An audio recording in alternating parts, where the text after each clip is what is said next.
I feel like it should go without saying that employer brand is important and useful and valuable and wonderful and, gives you whiter teeth and rubs your back and tells you you're looking good when you're looking good. So thanks for listening, everybody. Got to go bye. Just kidding. No. The problem is, as it so often is with employer brand, is that we all get excited. Or we think, ooh, this would be great. I get to invest in my employer brand. I get to do some work on my employer brand. My company finally gets employer brand. We're going to do some stuff. Cool. And maybe you make a website, and maybe you get on social media, and maybe you make a video, and maybe you, respond to some stuff on Glassdoor. Frickin' finally. Maybe just do some stuff. Good for you. That's fantastic. That's super useful. Great. Did it help? Did it work? Did it do the thing you wanted it to do? Does it create value that your company expects it to create? I know, and that's scary. That's terrifying.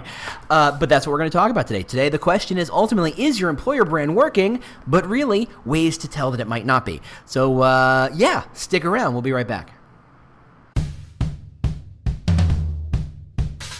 Welcome to the Talent Cast, the world's most caffeinated employer brand and recruiting podcast. I'm your host, James Ellis. Thanks so much for listening. If this is your first time for joining in, we do things a little differently. We try and do deep dives. There's not a lot of interviews here. There's not a lot of news here. This is about how do we get smarter and better. And that means how do I get you smarter and better? How do I get you to think about these problems at a deeper level so that you can solve them and look like a genius to your boss?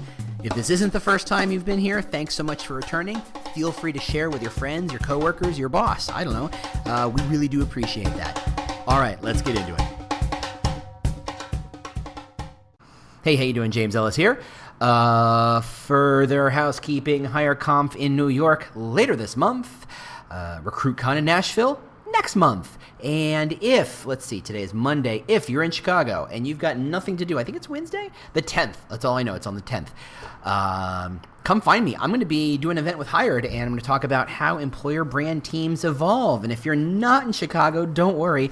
This is the kind of information we'll be releasing slowly with my friends over the day job. So, gotta do that stuff.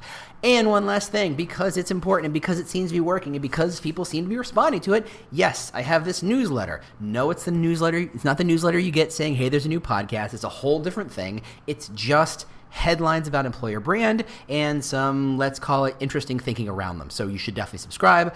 All the information you need is in the show notes, or you can just Google employer brand headlines newsletter. How hard is that? Anyway, here we go. So is your employer brand working? Is it? Is it? Are you sure? Can you be positive? Can you be 100% positive? Would you bet any money that it's working? Would you say, I'm going to put all the money in my pockets and bet it against all the money in your pockets that it is, in fact, working? At which point, anybody who offers you that is a con man or woman, non-gender specific, because what does working mean? How do you know an employer brand's working if you haven't defined what working means? What is the intention of your employer brand? Which is the beginning of every employer brand problem. We go, cool, the books say to do it. What book? Maybe my book come out soon, but not yet. So there's not many books yet, a handful of them. But really, it's about all the bloggers are talking about, all the podcasts are talking about. You got to get the employer brand. It's the cool stuff. Heck, Harvard Business Review and all these other websites and magazines are talking about you got to get yourself an employer brand. Great, I did that, but is it working? Well, the trick is, what did you want it to do? Now, we've talked earlier, previously, about how to think about your employer brand, and the way I like to think about it is kind of in a 2 or 3 axis way, but I don't want to get too geometrical here, but really it's very simple. The employer brand, the value of employer brand is simply to say how you differentiate your company, jobs, opportunities, roles, teams, what have you, relative to other opportunities. Not other companies, but other opportunities. If you're a train conductor, what do you care what GE has to say? GE makes trains. They don't give you jobs about being a train conductor, right? What are the other train conductor kind of gigs? Those are your other opportunities, your other competitive set. It's not about who makes the trains or who sells trains or who can spell trains. It's about where are those jobs. If you're a lawyer, you've got law offices, but you've got pretty much every corporation that ever existed. They use lawyers too. So your competitive set, your opportunity set is very, very big. But that's a digression. What? In this podcast? You're kidding me. It's true. It's true. I've had a lot of coffee today. It's later in the afternoon than I usually record this, so this is good stuff. So the trick is, the job of an employer brand is to differentiate your job, company, roles, opportunities from other opportunities. And how do you differentiate? Well, it's a multiple function thing. First, you got to be clear. If I said this whole thing with my hand over my mouth like that, if what I'm saying is genius and you don't understand it, how useful was it? You've got to be clear. Now, that's a metaphor. When we talk about clarity of message, we mean, are you trying to say 17,000 things at once, or are you focused about the ultimate reason why people are generally happy at your company? What is the crystal clear message, right? It's a function of clarity. And we've talked about that in webinars. We've talked about that in other places. If I haven't talked about it enough, I'm happy to talk about it more. But really, ultimately, you have to focus on, are you being clear? Step one. Step two. Are you being clear in a way that people can find it? Meaning, is your reach effective? Are you speaking to the people who need to hear that message? Are you getting in front of them at the point in which they're starting to consider you, or looking for opportunities, or open to opportunities, or open to other companies to consider?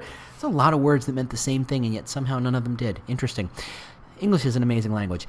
And it is at times like these I'm reminded that someone once referred to me as the Deadpool of employer brand podcasting, which I think there are maybe 2 other employer brand podcasts, so it's rarefied air. What can I say? But there you go. So you've got clarity and you've got reach, but there's one more piece. Authenticity. Are you full of crap or not? Very simple. So those are the 3 kind of metrics, attributes you should be focused on when you're asking yourself, is the employer brand working? Because if any one of those things isn't working, your employer brand isn't working. So let's talk about, how do you figure out if those 3 things are working? Because if you try to put them all together and say, is it working, yes or no, it's tough. I always talk about the idea of, it's the engine light on a car. When the engine light goes off on your car, it's not telling you that your oil is too hot, or that something's going to break down, or a belt's going to snap. It's just simply telling you something's wrong. You should investigate deeper. That's the job of the warning light. So a yes or no answer here is effectively just saying, is it working, yes or no, but not going to tell you how it's failing if it's not working. So let's break it down a little bit. Let's look at those 3 different components: the clarity, the reach, and the authenticity, to say, is this working? Or if it's not, where does the fault lie? So let's talk about, how do you know if you're being clear? Now, I did this for a webinar about a month for the day job, and a very, very smart person who's a friend of mine, hey Tennille, how you doing, asked the question, how do you measure clarity? And it's an impossible thing. We're not here to measure the clarity. But there are a couple tricks you can use to see if, kind of rules of thumb level, are you being clear? So for example, open up a couple job postings and look at the different claims you're making. Ignore the stuff where it says you have to have 17,000 years experience to do a thing. Ignore the part where it talks about this company's amazing purveyor and the world-class systems of blah, blah, blah, blah, blah. Talk about what claims it is that job posting is making. Will you be satisfied? Will you be challenged? Will you be happy? Will you be surrounded by happy coworkers? Will you be surrounded by a supportive team? Are you expected to bring your whole self to work and celebrated for doing so? Will you be pushed? Will you be developed? What are the claims you're making? So first off, are you making claims in job postings? Yes, you should. You should be. Please go do so. And if so, are you making like 10 claims? Or are you making 1 claim? And if you're making 1 claim, or you make it in a couple different ways to make it crystal clear this is what we're talking about, good. That's what you should be doing. Focus on what you're all about, your EVP, your employer brand, however you want to think about it, and let's not get into the nuts and bolts of that process. But are you being crystal clear around the claims you're making? Now, do the same thing for your career site. And the question is, compare the 2. The claims made on the career site and the claims made on the job postings, and let's get serious, the claims you make as a recruiter when you're having conversations, are they lining up? Angie Schottmeyer, who is focused on the concept of how do you make a great landing page, not specific to employer brand, not specific to recruiting, but just in general. If you're trying to sell widgets, how do you make a great landing page for your widget? She had a great example. Open up your home page, close your eyes, maybe get some help with the typing in the keyboard, opening the web page, and kind of open your eyes and count to 6 and look at everything you can on that homepage. Don't scroll, don't do anything, just you have 6 seconds to look at that web page. Close your eyes. Okay. Can you tell from those 6 seconds what this company is? Hopefully, yes. Hopefully you saw a logo. Hopefully you saw a title. So hopefully you saw a company name. Okay, good, easy. That's a simple question. Question 2, what does this company stand for, or why would you want to involve yourself with it? And that's where things get dicey. Because most of our career sites, and I won't say your career sites because they're my career sites, because I've had a hand in building quite a few websites too. So I'm as guilty as anybody. This isn't about casting stones, so to speak. This is about saying, look, we're all guilty of these things, and sometimes we just need the occasional reminder from a guy who's completely full of coffee to say, that's dumb, or don't do that. And here I am. You're welcome, I guess. I'm not drunk. I haven't said that in a while. But you got to take a look at your career site and do the 6-second test. Can you tell immediately what company that is? Because that's the easy part. But then, why would anyone want to click more? As we've talked about in a lot of other functions, the value of that beginning of your career site is not to get people to apply. The goal of the very top fold of your career site is to get people to want to learn more. That is it. Because there's nothing you can show on the top half of a folded career site that would make me or any other stranger you have never met able to say, yep, I'd love to change my life based on that piece of information. You just not going to happen. You need a lot of information. I need to know where the job is. I need to know where the company is. I need to know, do they make widgets, or do they stand for something I find horrible and anathema to my existence? I have to learn, can I bike there? Can I walk there? Can I drive there? Is there a train? Is there a bus? What's the deal? Is there remote work? Do they have good benefits, et cetera, et cetera, et cetera, et cetera, right? You can't answer all those questions for everybody in the front page. You just can't. So don't try. The goal is to get people to read more, right? When I talk about job postings, the goal of the job posting is not to get people to apply. The goal of the job posting is to get people to read the next line of the job posting. That's all. And once you get to the end, you go, okay, I feel like I have a good enough sense of information, and I'm engaged enough to say, yes, I would like to consider applying. The headline, the title, the first paragraph does not get you to apply. It's there to get you to go to the next part of it. That's all. And your career site is no different. The headline on your career site is there to make me go, that's interesting. I'd like to read the first paragraph of the career site. Having read that career site, the purpose of the first paragraph is to get me to read the second paragraph, etc., etc., etc., right? But if I can't see in 6 seconds the purpose and why I should bother reading more, I won't. And I go bye-bye. And that means you're not working. So there's that, right? So there's that function of how clear are you being? How you can evaluate a recruiter, how you evaluate other stuff, that's, we can divvy that stuff up. But you get the sense of, are you being clear? Are you making a claim? Is it crystal clear? Are you making 0 claims? That's a problem. Or are you making too many claims? Also a problem. And how they're great. Congratulations. Now you know how to adjust. Make more, fewer claims. Great. That's clarity. 2, reach. Now here's where I'm going to get technically specific. There are a number of job boards out in the world. I don't need to tell you that, do I? And this isn't about what's the best job board, but in terms of evaluating an apples-to-apples comparison, there is no perfect answer. But for me, the best answer is, not a perfect answer, but the best answer is just to go to Google for Jobs, right? Just go to Google for Jobs, take a job title, not one of those specific Java Developer 3 titles. I mean just Java Developer. I mean nurse. I mean office administrator. I mean whatever. Give just a generic job title. Type it in. Pick the city you're in, because let's make lives easier a bit here, right? We're talking about specific contextual competitive opportunities. So if you're in Chicago with me, and why haven't you said hello? What's up with that? You don't care about a job in Vegas unless you're looking to go to Vegas, in which case you're searching in Vegas, in which case you're not searching in Chicago. Simple as that, right?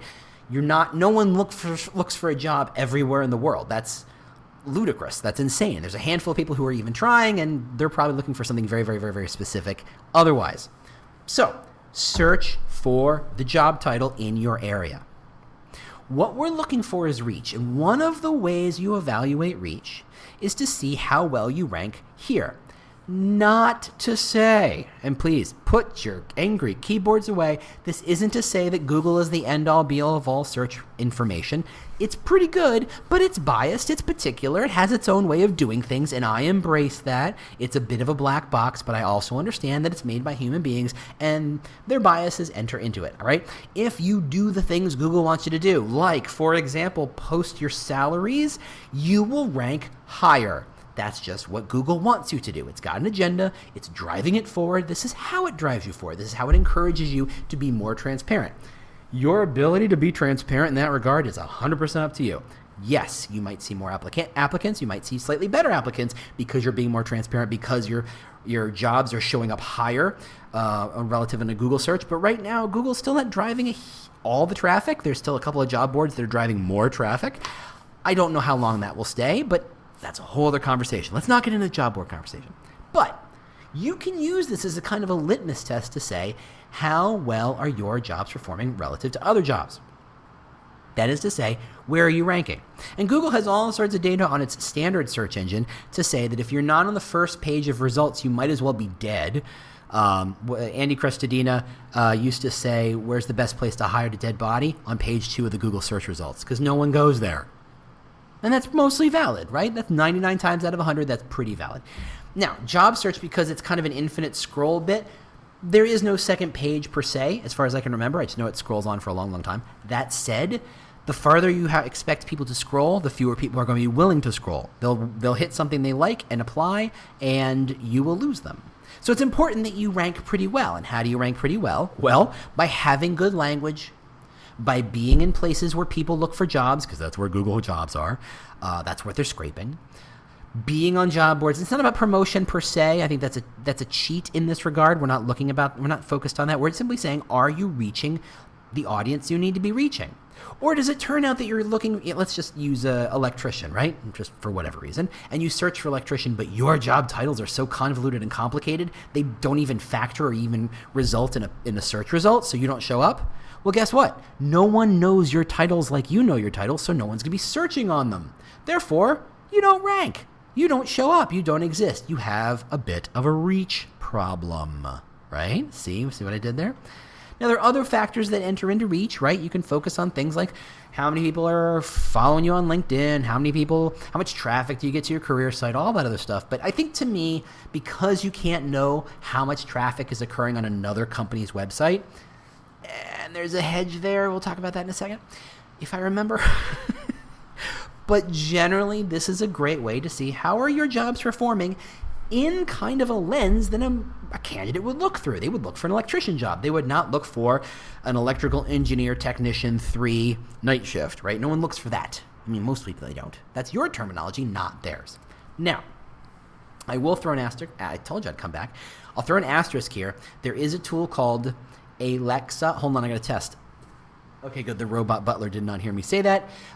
It is a good way of doing a bit of an apples to apples comparison on web traffic, so you can compare your website versus another website. That said, the tool will try to tell you how many visitors you've had and they've had. Their numbers will be wrong, but they will be wrong the same way across the board, right? It's one of those things where the ruler might be wrong, but it stays the same ruler. So if you're 1 foot long, even if it's a broken foot, you're still half the size of someone who's 2 broken foot long, right? Simple as that. So you get an apples to apples comparison in terms of traffic, and you can kind of see, hey, are people showing up? Now, you have no way of knowing where those people are coming from. You know where your people are coming from if you go to your analytics, and you really should. You can see if it's social media that's driving. You can see if it's Google searches that are driving. You can see if it's job boards that are driving. You can see who and what is driving stuff to your website. And that allows you to say, okay, are we doing well? Are we getting people from, first off, do we have enough traffic relative to other companies? Great, yes, no, whatever. But then where's that traffic coming from, and where are easy opportunities to expand our reach? Should we spend money to elevate and promote our jobs? That's a great question. Should we spend money to elevate and push out our information on social media? That's another great question. Should you put more stories on LinkedIn and Glassdoor? That's a great question. But those questions are a function of knowing that you have a reach problem. And if you do, those are the questions you should be asking. Third factor, authenticity. I'm not drunk, people. Stop claiming that I am. This vicious rumor must stop. This is my head 24/7, folks. Can you believe it? It's been a little while since I've had a public speaking gig. Maybe that's the problem. Maybe I need a little bit of that to come out. Like I said, next week, looking forward to that. Anyway, your authenticity problem. Now, there's no good answer for this, but there are some hacks. Here is my favorite hack. If you're a company of any size, meaning if I go to Glassdoor and look you up, people are reviewing you. Maybe not thousands, but certainly people, dozens. Are people reviewing you on the interview section? And I think that's important. I think that's interesting. I think that's an interesting opportunity for you to look and see how you're performing. We all know about Glassdoor, and we all know that it's a weird, warped metric for how useful your company is. And you go back to a podcast and see, maybe a year and a half ago, 2 years ago, that Glassdoor is not a ratings of your company. It's a rating of actually your recruiters, because recruiters who spin a whole lot of bullshit and get expectations out of joint and out of alignment of what reality is, those candidates tend to ding you and tend to leave 1- and 2-star reviews. Recruiters who do a great job of setting out proper and authentic expectations that are then met by the company, those people tend to leave really, really high reviews. So your reviews are a function of how well your recruiters are doing. That was a very simple, short way of doing a whole 20-minute podcast. You can skip it now, I guess. Yeah, so let's talk about Glassdoor interview ratings, right? This is very interesting because these are people who probably did not get the job. This is almost as good as exit interviews. And if you're doing exit interviews or you're doing kind of like post-interview surveys to say, what did you think the process was like? Make sure to ask questions about things like, was what you saw in the interview aligned with what you saw going in?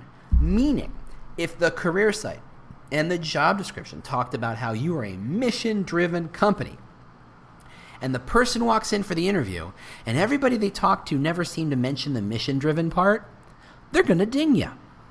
And that is authenticity. You can make all the claims you want. Well, I wouldn't say all, but you should make a handful, a very small handful, and back them up. And then when they show up to the interview, you should trust the fact that they've done their due diligence, that they've read some of your career site, that they've read the job posting, that they maybe looked at your social media and Glassdoor and Google and all the other good places we want them to look, right? And they've gone, okay, I have mentally created a picture of what I think this company is all about and what they're looking for. Great. Good talent does that almost every single time because they want to be informed. They want to know. They don't want to be told. They want to go find. Now, having learned all that, having created that perception, that picture in their mind, is that picture backed up in any way, shape, or form in the interview process, i.e. the place where 98% of all information about a job gets revealed? No? You have an authenticity problem, my friend. Mon frere, you have a big issue.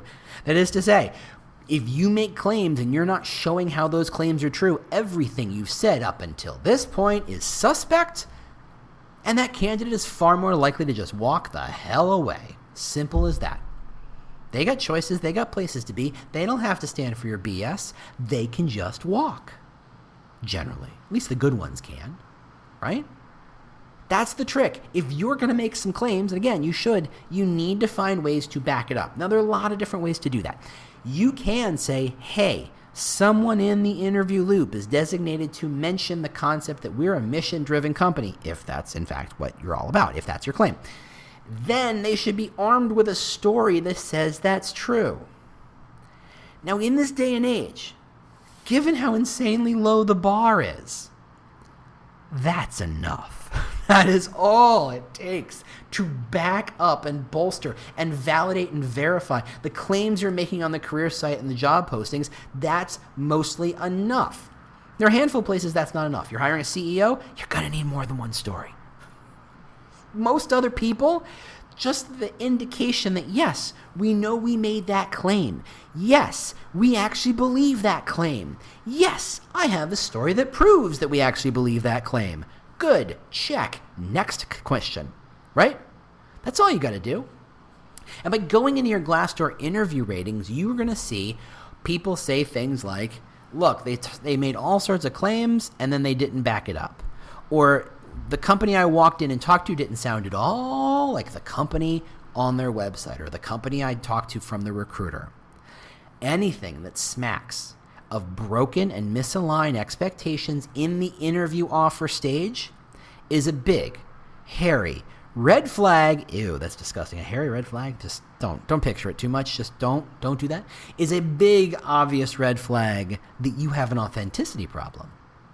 Now, the best thing about authenticity problems is that a perceived authenticity problem is not actually the same as a real authenticity problem. At no point am I saying, are you full of it? It just sounds like you are. It just sounds like some marketing person, hi, how you doing, has made some really lovely claims on the front end to get me to be interested in a thing, but then can't back it up. It's not that they can't back it up. It's just that you forgot. And you didn't designate a non-recruiter to back it up. And by the way, the fact that it's coming from a non-recruiter is where that really takes some real credibility, right? That's some real authenticity right there. If the recruiter says X and the hiring manager also says X, guess what? Good indication. X is true. So that's how I would look for it. So that's how I would wonder and evaluate whether my or your employer brand is working. It's not a huge test. It's not a complicated system. But to me, if you think about employer brand, the value of employer brand is differentiation. And if you have a different value, I'd love to hear it. That would be an interesting conversation you and I could have on some sort of, I don't know, electronic forum, perhaps in a Twitter or a LinkedIn chat, whatever, right? If the value of employer brand is a function of differentiation, how do you differentiate? Well, you are clear in your differentiation. You extend that differentiation message out to as many people, appropriate people as possible, and then you back that thing up. You say that it's true. You prove that it's true. It's validation. It's authenticity, right? That's the trick. Now, like I said, if any one of those things is broken, the whole thing's broken. But once you break it down to pieces, you start to realize, our problem is that we're not clear. Or, oh man, our problem is that we need to extend the reach. Or, oh boy, we talk a whole lot of stuff and then we don't back it up. We have an authenticity problem. Great. You've actually winnowed down and narrowed down the problem. Now you can figure out how to solve the damn thing. Trust me, you are light years ahead of where you were 25 minutes ago. Thanks so much for listening. As always, I appreciate it. I forgot to mention it. There's some news coming at the end of the month about the podcast. Don't worry. I'm still going to be here. I'm still going to be this guy. I'm still going to be the Deadpool of employer brand podcasting. Yeah, I said it again. I guess it must be real. Thanks, Dominic, by the way, for putting that in my head. The content's still going to keep coming, but just some changes. And I want to kind of let you know what's coming, but I want to get things nailed down first. So thanks so much for listening. I'll see you next week or hear from you next week, or you'll hear from me next week, or can I stop talking now? That's a great idea. Thanks, everybody. Bye. Well, the music means you've made it to the end of another episode of the Talent Cast. If this was useful to you, do not keep it a secret. Share it with your team. Share it with your boss. Share it with your networks. I don't know. Share it with your mom. If you have questions you'd like me to answer on a future show, or just, general ideas about how to make this thing better, just ping me on Twitter. I'm at The War for Talent, at The War for Talent. Thanks so much for listening, and we'll see you next week. Bye.